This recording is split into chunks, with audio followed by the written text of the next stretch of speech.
Hi, it's Steve. Today we'd like to show you how to change the inlet water valve on your washer. It's a really easy repair. Let me show you how we do it. Now, to do this repair, we will need to pull the washer away from the wall. We'll also need to disconnect the inlet fill hoses from the valve, so be sure to turn those off first. And as well, we'll need to disconnect the power.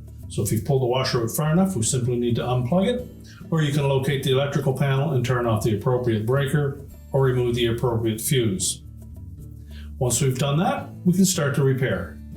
Now that we have everything disconnected from the washer and we've pulled it away from the wall, we're next going to remove this access panel at the back. And before we can do that, there's a small access cover on the left side here that we need to remove. It's held in place with a single 1/4-inch hex head screw. And it hinges to the right. We can remove those 2 tabs from the openings. We'll just set that aside. And next we'll remove 3 screws across the bottom that secure that back panel.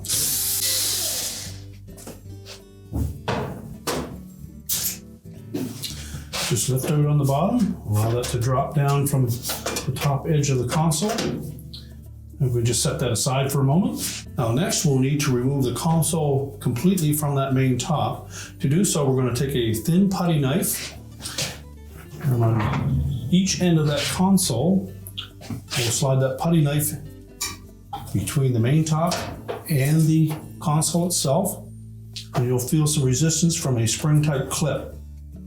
We're going to completely depress that clip and reach in, just lift up on the front, and that will release one end of the console. We'll do the same on the opposite side.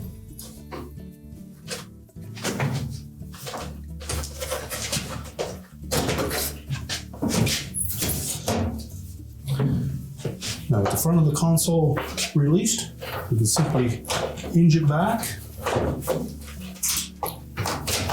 We'll remove the feet from the openings in the top, and then we'll just lay it on its face. And now we can go ahead and change out that valve. Now the next step will be to remove the wire harness connectors from the existing water valve. They are color coded. You'll note that the connector that is red goes to the hot water side of the valve, and the clear or light colored one goes to the cold water side. To remove them, we'll need to lift up on the little locking tab and pull them straight back. And if they're really tight, just take a flat blade screwdriver and gently pry them back.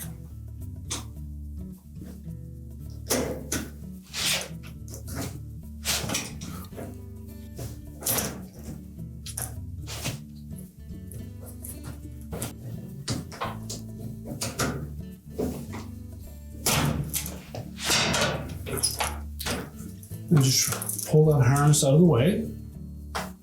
Now next we'll remove the 2 mounting screws that secure it to the main top.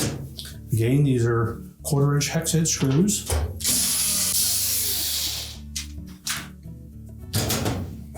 So next we're just going to rotate that valve assembly so that we can access the retaining clamp and the outlet. Slide that up onto the hose. You may need to just twist that hose gently to break the bond from the valve.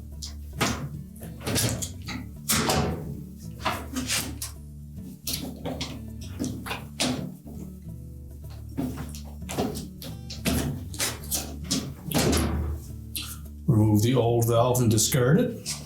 So we'll line up the new valve, push the barb completely into that hose until it bottoms out. Then we'll reposition that clamp.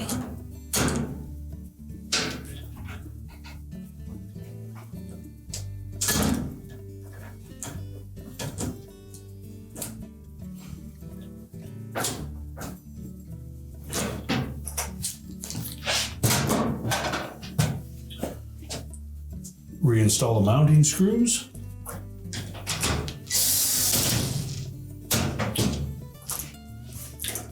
Reconnect the 2 wire harnesses Make sure they're pressed down firmly and the locking tabs engage. And now we're ready to tilt that console into position. We want to make sure that as we get these rear hooks on either end of that console into the rear openings on the main top. Now with both of those hooks in place, we can simply press down on each side. The spring clips catch on the front. Now we're ready to put the back panel back on. So we tuck these two end tabs up in underneath the top of the console.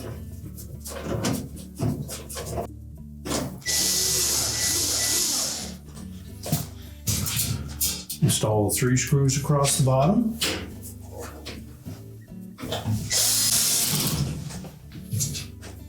Next, to cover over the lower wire harness, engage the 2 tabs and secure it with the screw. We can then push the washer back into position and get ready to hook up our supplies. We're now ready to push that washer back into place. We can reconnect our inlet fill hoses, turn on the water, and make sure we have no leaks. We'll then plug the washer back in or reconnect the power, and your repair is complete.